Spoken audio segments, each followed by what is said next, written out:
When Russell Hastings was a little boy, he wanted to be a priest. That was his dream. This is his nightmare. There you go. The lately past month, I've been on Suboxone. Before that, I was actively using heroin on a day-to-day basis. You did okay. Yep.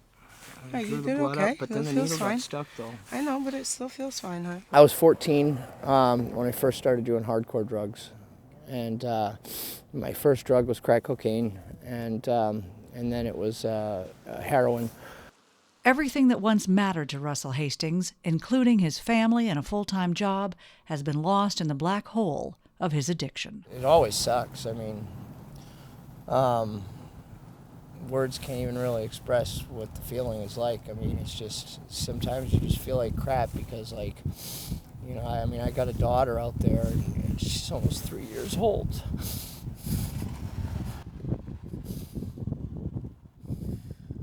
And I'm sitting here doing drugs. And when that drug is heroin, it's as easy to buy in downtown Portland as a pack of cigarettes. It's an epidemic. It's everywhere right now. Lester Gilkey should know. Until he was arrested a few months ago, he was running heroin from Massachusetts to Maine on a regular basis. I'd go to Massachusetts 2 or 3 times a day, so I would come up here, sell drugs, go back down, come here, go back down.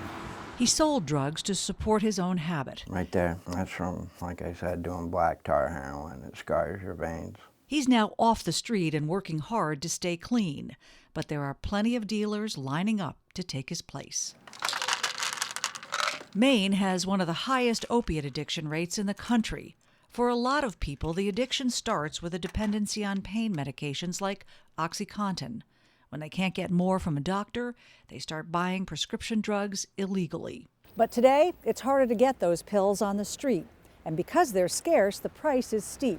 It's the perfect setup for out-of-state drug dealers who are now flooding Maine with a cheaper, more potent alternative, heroin. They know there's a need for it, and they're here to make money. It's all about the money. Scott Pelletier says organized drug rings from New York to Boston are capitalizing on the growing number of addicts here, capitalizing on despair and desperation. And once they've got that person hooked, that's a steady market for them. That market is booming. And at the same time, the state has cut back on drug treatment programs for the uninsured. Public health workers with close ties to addicts on the streets of Portland saw this tidal wave coming. For about a year now, we've been screaming at the top of our lungs that heroin has gotten to be out of control again. And we have seen it grow in numbers here that are staggering. Alarm 10 alarm for engine 6, rescue 1 and medkey 5. Those staggering numbers are keeping Portland firefighter paramedics busy.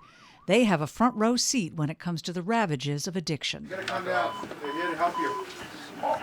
Thank you, Brian. On this snowy night, they're responding to a possible overdose at the Oxford Street shelter. Go, lady, go! If you're threatening to punch somebody, you're not going to be let go, okay? Oh, let me go. Now we're going to do a couple things here. Calls like this are now routine. There's no one scenario that's similar to the other. Every call is completely different. Every overdose is different, so you always have to be flexible. And when you go into the apartments and you got someone that's overdosed in the bathroom, but you walk into the apartment and the high chairs in the kitchen, the cribs in the other room, and the neighbors holding on to one of the kids, those are the ones that bother me. Despite the best efforts of first responders, the number of fatal overdoses in Maine quadrupled between 2011 and 2012.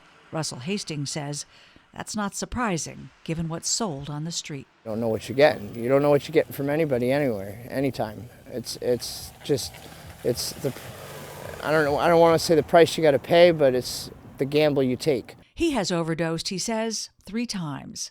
Lester Gilkey can top that. He OD'd 4 times in 1 week. Drugs are more important than everything. My kids, wife, mother, anything.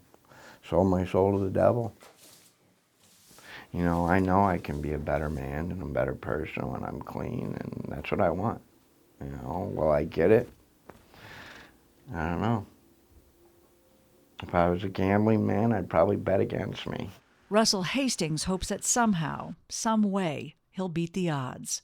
Just a few days after he talked with us, he left Maine to try to make a fresh start out west. And I'm in between like that phase right now, like in my life, like I'm tired of being high, I'm tired of getting high.